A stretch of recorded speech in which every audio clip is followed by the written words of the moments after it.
Assalamualaikum my dear students of 10th class. This is your physics class and I am your instructor. बेटा इसमें हम पढ़ रहे थे यूनिट नंबर 1 हमने 10 स्टार्ट किया हुआ है, that is simple harmonic motion and waves. इसमें ऑसिलेशंस वाला सारा पोर्शन हमने कर लिया, जिसमें ये 3 केसेस थे सिंपल हार्मोनिक मोशन के। ठीक है, उसके बाद उसके फीचर्स भी थे जो आपने पढ़े थे, मिसलिनियस डेफिनेशंस थी। ठीक है, इंट्रोडक्शन था डैम्प्ड ऑसिलेशंस का जो आपने कवर कर लिया हुआ है ये सारे का सारा। ठीक है, अब आपने क्या करना है, वेव मोशन ये 10.2 यानी डैम्प्ड ऑसिलेशंस तक ऑसिलेशंस का जो पोर्शन है वो कंप्लीट हो गया हुआ है। आगे से जो पोर्शन शुरू होता है वो वेव्स का पोर्शन है। ठीक है, वेव्स क्या होती हैं और उनमें और ऑसिलेशन में क्या फ़र्क है, ये अब हम डिटेल में पढ़ेंगे। उनका आपस में कोई म्यूचुअल रिलेशन है या नहीं है, ये अब हम पढ़ेंगे। देखें, वेव्स क्या हैं, उनका हमारी ज़िंदगी में बड़ा रोल होता है। क्यों? क्योंकि वेव्स जो हैं वो मैकेनिकल एनर्जी को ट्रांसफ़र करती हैं विदाउट एनी मैकेनिकल सपोर्ट। मतलब ये है कि एनर्जी ट्रांसफ़र करने का तो एक तो ये मतलब है ना कि ये देखें चीज़ ऊपर से नीचे गिरी है, इसमें मैकेनिकल ट्रांसपोर्ट है, क्योंकि जो पोटेंशियल एनर्जी है वो काइनेटिक एनर्जी में कन्वर्ट हो रही होती है, ऐसे ही है ना। लेकिन वेव मोशन क्यों बेनिफिशियल है? क्योंकि वेव मोशन एक ऐसा तरीका है, ऐसा ट्रांसफ़र का तरीका है एनर्जी को ट्रांसफ़र करने का एक जगह से दूसरी जगह, जिसमें हमें मैकेनिकल सपोर्ट की ज़रूरत नहीं होती। मतलब हमें ऑल द टाइम फोर्स लगाने की ज़रूरत नहीं होती। ठीक है, इन एनर्जी के कन्वर्जन की मैकेनिज़्म या होल पूरा एटमॉस्फेयर क्रिएट करने की उसकी ज़रूरत नहीं होती, बल्कि क्या वेव मोशन के थ्रू या वेव्स के थ्रू भी हम एनर्जी को एक जगह से दूसरी जगह कैरी कर सकते हैं। एक्चुअली होता क्या है, एक ऑसिलेटिंग बॉडी जो है या एक वाइब्रेटिंग बॉडी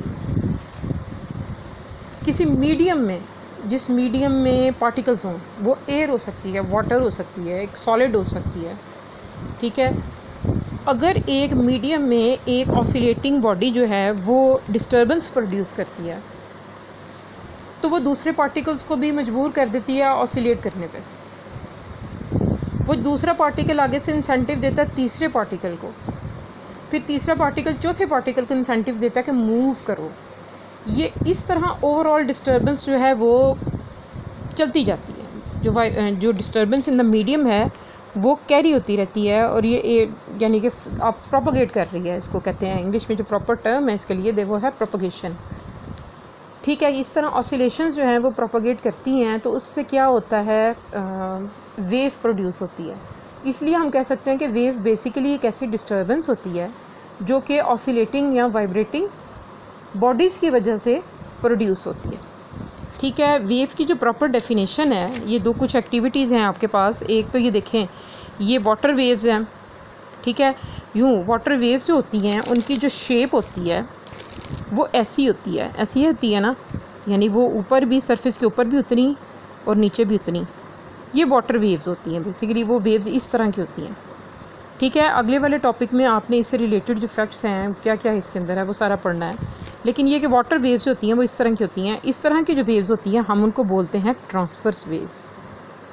क्या बोलते हैं उनको? Transverse waves.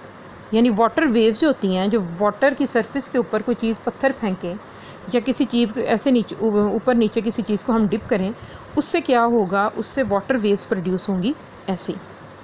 ठीक है, जिस तरह और एक वेव सिर्फ ट्रांसवर्स नहीं होती, लॉन्गिट्यूडनल भी होती है। मतलब ये भी एक वेव है। ये देखें, इसने कंप्रेशन प्रोड्यूस किया है।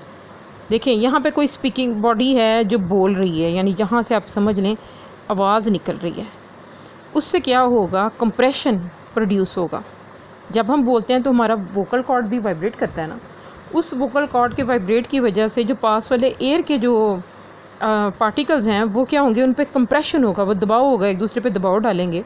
जूँ जूँ फासला बढ़ता जाएगा ये दबाव कम होता जाएगा, यूँ यूँ यूँ। इस तरह कंप्रेस होने को हम बोलते हैं कंप्रेशन।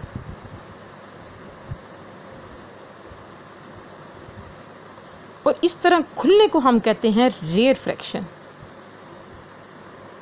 Rare fraction. यानी पार्टिकल्स जब एक दूसरे के पास आ जाते हैं मीडियम के, वो वाले हिस्से को हम क्या बोलते हैं, कंप्रेशंस। और जब फार अपार्ट दूर दूर चले जाते हैं उसको रेयरफैक्शन बोलते हैं। अब ये कंप्रेशंस और रेयरफैक्शंस जो हैं ये मिलके जो वेव्स बनाती हैं, उन वेव्स को हम बोलते हैं लॉन्गिट्यूडनल वेव्स। और लॉन्गिट्यूडनल वेव्स की जो एग्जांपल है वो होती है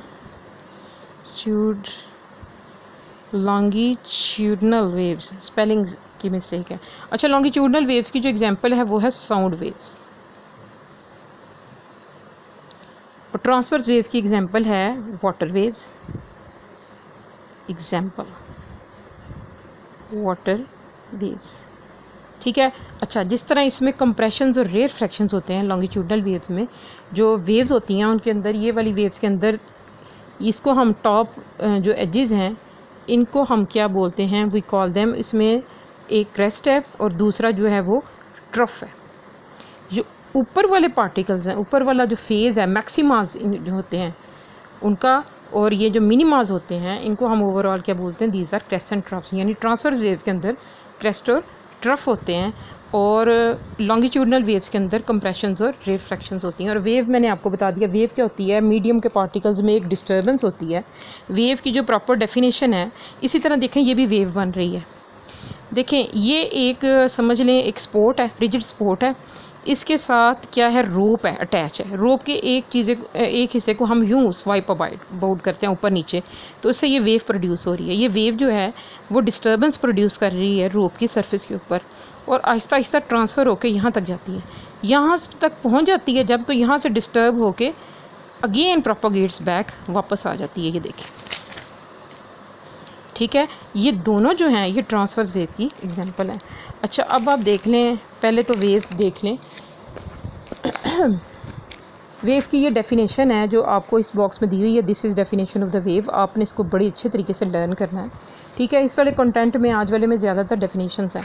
उसके अलावा कैटेगरीज वेव्स की, टाइप्स नहीं हैं।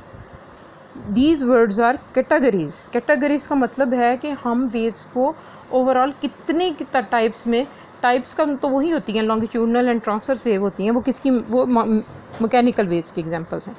बेसिक जो टाइप्स हैं या बेसिक कैटेगरीज जो हैं वो ये दो होती हैं, मैकेनिकल एंड इलेक्ट्रोमैग्नेटिक। जो मैकेनिकल वेव्स होती हैं इनको मीडियम पार्टिकल्स की ज़रूरत होती है,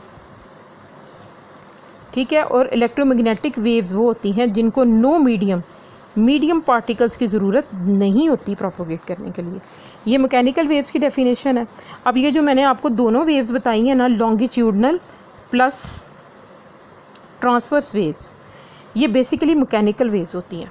हम जब डिफाइन करते हैं हम कहते हैं waves which require any medium for their propagation are called as the mechanical waves. और मैकेनिकल वेव्स की टू टाइप्स होती हैं, लॉन्गिट्यूडनल एंड ट्रांसवर्स। देखें, लॉन्गिट्यूडनल में मीडियम पार्टिकल्स ही कंप्रेशंस और रेयरफैक्शंस बनाते हैं ना, और ट्रांसवर्स में भी क्रेस्ट और ट्रफ जो हैं वो कौन बनाता है, मीडियम पार्टिकल्स डिसाइड करते हैं, ठीक है। Examples are the water waves, sound waves and waves produce in a string. And ये जो स्ट्रिंग्स और स्प्रिंग्स में प्रोड्यूस होती हैं ना, इनको हम स्टेशनरी वेव्स बोलते हैं। क्या बोलते हैं इनको, स्टेशनरी वेव्स। और स्टेशनरी वेव्स भी मैकेनिकल वेव्स की एग्जांपल है।